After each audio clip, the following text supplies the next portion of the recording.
కూటమి మేనిఫెస్టోలో అన్ని మోసాలు అబద్ధాలే ఉన్నాయని వైసీపీ అధినేత వైఎస్ జగన్ విమర్శించారు.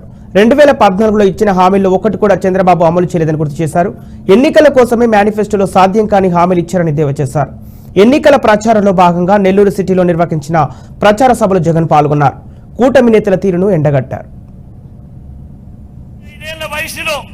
ఒంటరిగా తాను ఈ మంచి చేశాను అని చూపించి ఎన్నికలకు వెళ్ళలేకపోతున్నాడు అనంటే, పొత్తులతో నిలబడే ప్రయత్నం చేస్తున్నాడు అనంటే, అసాధ్యమైన వాగ్దానాలు మోసాలను నమ్ముకొని రాజకీయాలను నడుపుతున్నాడు అనంటే, ఇంతకన్నా దౌర్భాగ్యుడు మానవ చరిత్రలో ఎవడైనా ఉంటాడా అని అడుగుతా ఉన్నాడు మీ బిడ్డ.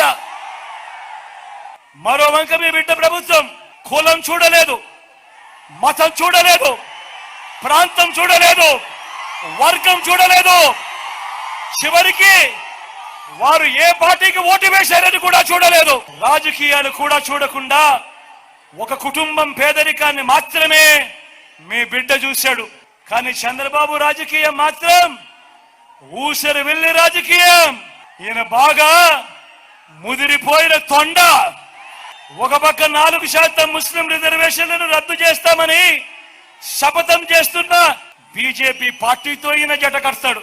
మరో పక్క మైనారిటీల ఓట్ల కోసం మైనారిటీలను మోసం చేసేందుకు ఈ చంద్రబాబు డ్రామాలు మొదలెట్టాడు. దొంగ ప్రేమ నటిస్తూ ఎన్డీఏలోనే కొనసాగుతాను అని అంటాడు. ఇంతకన్నా ఊసరి వెళ్ళి రాజకీయాలు ఎక్కడైనా ఉంటాయా అని అడుగుతా ఉన్నా.